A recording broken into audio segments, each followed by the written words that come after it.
Donnie Darko. The hell kind of name is that? Donnie Darko is a 2001 film written and directed by Richard Kelly. It's a sci-fi, drama, psychological thriller, romantic comedy. It was generally regarded as a failure commercially, but a critical darling, and went on to become a lauded cult classic. Part of its initial failure in the United States was releasing approximately 1 month after the September 11th attacks, and the dark tone combined with the major plot point being a jet engine crashing into a building was simply the wrong place and wrong time. It saw much greater success in other parts of the world, eventually almost doubling its budget. This would lead to Kelly being asked to work on a director's cut, which would be released in select theaters in 2004. It's also the most common version found digitally. Although the theatrical version is still available, it's not quite a George Lucas situation. However, the director's cut is a hot mess compared to the original, inferior in almost every way. There are a few scenes that are worth saving, but overall the added 20 minutes of runtime managed to slow down the pace tremendously, explain things that didn't need to be explained, and ruin several characters. In short, it's one of the few films where the original version is by far the best, joining the ranks of The Exorcist and E.T. One of the most apparent changes is the music in the opening scene. Donnie Darko's soundtrack is highly praised, contributing to the late 80s setting, and establishing a unique and slightly eerie mood. This all begins with The Killing Moon by Echo and the Bunnymen, a song whose artist and title are both very fitting for the film. The chords are based on David Bowie's Space Odyssey, played backwards, which offers something that is both melodic and discordant, again perfect for Donnie Darko. The lyrics discuss themes of destiny, fate, and God. According to the songwriter Ian McCulloch, the lyrics all came to him at once, through a dream. All of the background information makes the inclusion even better, but ignoring that is such an iconic and impactful opening. In the director's cut, Kelly instead opted for Never Tear Us Apart by INXS. It has a hugely different feeling, much more upbeat, and it feels more like a love song or a power ballad. There's none of the same darkness or melancholy. It's such a downgrade, and while the song is certainly iconically 80s, it misses out so much compared to the original. In terms of added scenes, the most frequent are shots of Donnie's eyes in extreme close-up, often with his pupils dilating. Initially, these shots are entirely focused on the eyes, with nothing else in frame, but it gradually builds and adds things until one of the final scenes of the film, which is a cacophony of madness in the outline of an eye. These scenes are almost all just before he sees Frank, or sleepwalks, and it's difficult to say what the point of them is. They don't offer any new information, they don't contribute to the overall tone, or offer any particular insight.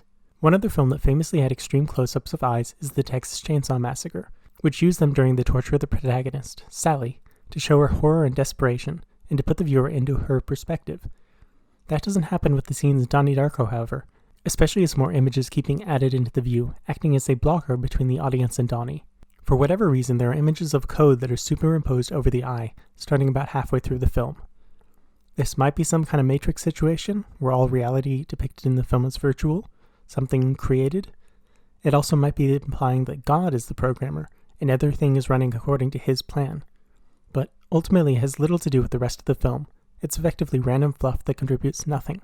There are no other mentions of coding, programs, or computers, which makes it feel disconnected from the other themes of the film. Exclusive to the director's cut are also scenes of Donnie playing Outrun, an arcade racing game, which is tangentially related, but again, there's nothing trying to tie them together, no reason for the code to relate to the game. Other images over the eye foreshadow events that are about to occur, fire and water. This at least has a slight reason for existing, but the next scene features Donnie doing whatever the images suggest, so it's not even about hinting about future events, but telling what's going to happen immediately. Now let's talk about the philosophy of time travel, an in-universe book that Donnie becomes interested in and reads, discovering that it describes many of the things that are happening to him. Things like tubes that he sees coming out of everyone that seem to predict their behavior, and the visions he's been having. Excerpts from the book are available on the extras of the DVD menu and the original release for the film, but for the director's cut, they've been added into the film itself. There's something like 7 different instances of this throughout the film, beginning when Donnie first encounters the book. Each is a paragraph or two, and they're not read out. It seems like these were intended to flesh out the nature of time travel in the film, but in practice it's explaining things that don't need to be explained, and adding more questions rather than answering existing ones. While Donnie Darko is not the most straightforward film, it's hardly primer, and the events that happen are fairly clearly outlined. The passages from the book turn subtext and implication into literal text. There's a particular passage that bears highlighting. It talks about the living receiver, who in this case is Donnie, and how it's his destiny to guide the artifact, the plane engine, back to the primary universe. It says that he has fourth-dimensional powers, explaining his ability to see time streams. However, it also says he has increased strength telekinesis, mind control, and the ability to conjure fire and water. What? We see his enhanced strength with the ability to drive an axe into solid metal early in the film, an event that's commented on but passed over in the original cut. It could be argued his flooding the school and setting fire to the pedophile's house are conjuring the elements, but he does both in a physical, non-supernatural way. It's bizarre that some of the abilities described are effectively magic, whereas others are metaphorical. As for the mind control aspect, it never comes up, making its inclusion all the more bizarre. Then there's the brief mention of the living dead, everyone but Donnie, setting an insurance trap for him. This is not expanded on. It's possible the trap was Gretchen's mom disappearing, or maybe it's Gretchen herself. The trap could also be Frank's car, or the bullies. Maybe it's all the events leading up to the finale. Somehow the trap is meant to ensure that Donnie causes whatever is going to happen. But beyond that, it's more muddled than the original. The final passage in the film tells, rather than shows, that the people who are awakened from the parallel universe were haunted by the experiences. We then see the montage that was in the original film, depicting exactly that. It's the worst case of stating exactly what's going to happen before it does. It epitomizes the pointlessness of all of the passages and drags down the film significantly. Let's talk about the psychotherapist character. In the original film, it seems she genuinely wants to help Donnie, and her scenes help explore his delusions, his relationship with his parents, and his beliefs. This is the same in both versions, excepting the final scene. In it, she seems particularly disturbed, telling him that if the sky were to suddenly open up, there would be no law, there would be no rule. This is all while Donnie is under the effects of hypnosis, so it's debatable how much he would actually remember when he snaps out of it. In the theatrical release, the scene ends almost immediately after she claps her hands, and he returns to reality. The director's cut adds a scene where she tells him his pills are placebos. This is despite an earlier scene when she advises to up his dosage to his tearful mother. She also then tells him that he's agnostic, not an atheist, a callback to an earlier conversation. Regardless, it still comes out of the blue, and it's difficult to understand why she says what she says. Giving placebos to someone who has previously burned a building down and admits to having violent hallucinations is extremely dangerous.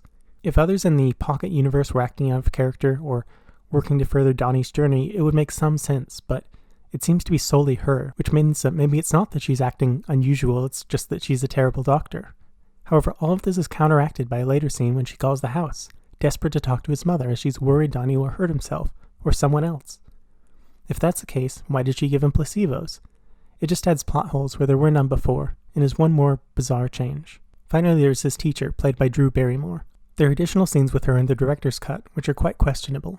Her character is fairly well established and consistent throughout the rest of the film, but they make her seem needy, and her conversations with Donnie feel off. While it's not quite the same assassination of character as the therapist, it's definitely odd, and given her major role in the film, it feels like Kelly didn't really know what to do with the character. The ending of Donnie Darko, specifically the scene after Gretchen dies and Donnie understands his place in the world, is perfectly paced in the original. He kisses his sister goodbye, gets in the car, and drives to the spot he began the movie in. The world ends, then there is a montage played backward that brings him to the beginning of the film, time-wise at least. The full thing is less than a minute long, and it clearly shows what's happening, without explicit narration or exposition. In the director's cut, there is an abrasive eye-shaped filter with a bunch of LCD-type panels.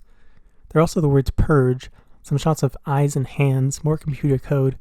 It's just a whole bunch of nonsense.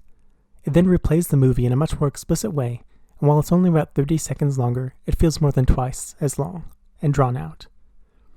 There are also fireworks for some reason. Nailing the ending of a film is so important, and this change is so ugly it reminds me of the CGI in the re-released Star Wars. Effects for effect's sake with no rhyme or reason. At least he kept the Mad World montage untouched. Despite all the bad parts, there are a few additional scenes that add a little more color to the world, and are positive.